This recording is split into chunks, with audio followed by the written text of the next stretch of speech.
Pasal 4 Manusia di bumi menjadi rusak kembali. Noah dilahirkan.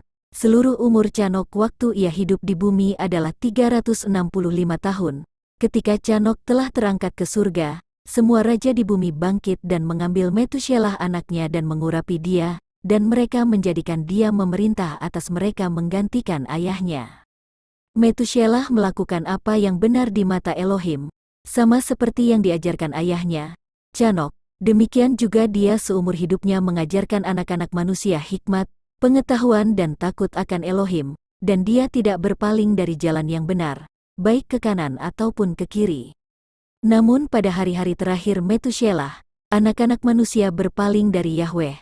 Mereka merusakkan bumi, mereka merampok dan menjarah satu sama lain, dan mereka memberontak melawan Elohim dan berbuat dosa, dan mereka rusak jalan hidupnya, dan tidak mau mendengarkan perkataan Metusyelah, namun memberontak melawan dia.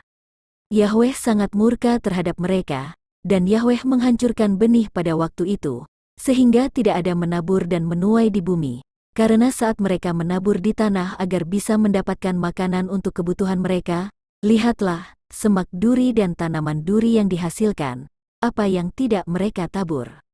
Namun masih juga anak-anak manusia tidak berbalik dari jalan-jalan mereka yang jahat, dan tangan mereka masih terus melakukan yang jahat di mata Elohim. Mereka memancing murka Yahweh dengan jalan-jalan mereka yang jahat. Yahweh menjadi sangat murka, dan menyesal bahwa dia telah membuat manusia. Dia berpikir untuk menghancurkan dan memusnahkan mereka dan dia melakukannya.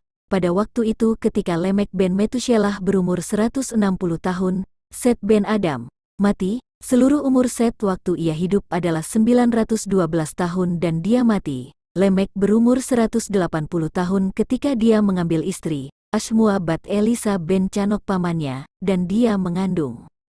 Pada waktu itu anak-anak manusia menaburi tanah, dan hanya sedikit makanan yang dihasilkan. Tetapi anak-anak manusia tidak berbalik dari jalan-jalan mereka yang jahat, dan mereka berdosa dan memberontak melawan Elohim. Dan istri Lemek mengandung dan melahirkan baginya seorang anak laki-laki pada waktu itu, pada pergantian tahun. Metusyelah menyebut namanya Noah III. Katanya, bumi pada zamannya akan beristirahat dan bebas dari kerusakan. Lemek ayahnya menyebut namanya Menakem. Katanya, ia akan menghibur kita dalam pekerjaan dan jerih payah yang menyedihkan di bumi, yang telah Elohim kutuk. Anak itu bertumbuh besar dan disapih, dan dia berjalan dalam jalan-jalan ayahnya Metusyelah, sempurna dan benar bersama Elohim.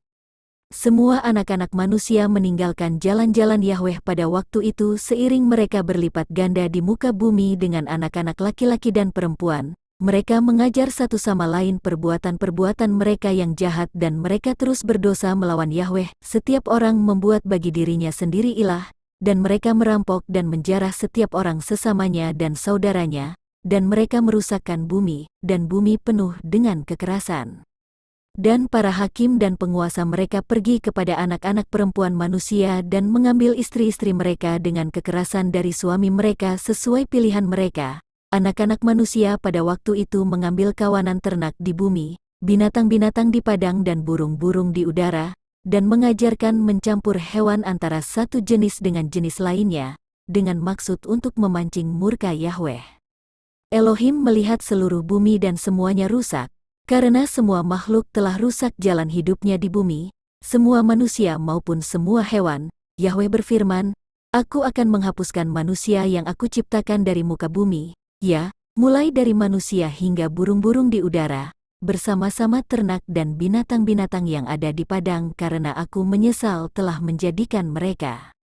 Semua orang yang berjalan di jalan-jalan Yahweh, mati pada waktu itu. Sebelum Yahweh mendatangkan malapetaka atas manusia seperti yang telah Dia nyatakan, karena hal ini berasal dari Yahweh, supaya mereka tidak melihat malapetaka yang telah Yahweh firmankan mengenai anak-anak manusia, tapi Noah mendapatkan kasih karunia di mata Yahweh, dan Yahweh memilih dia dan anak-anaknya untuk membangkitkan keturunan dari mereka di atas muka seluruh bumi.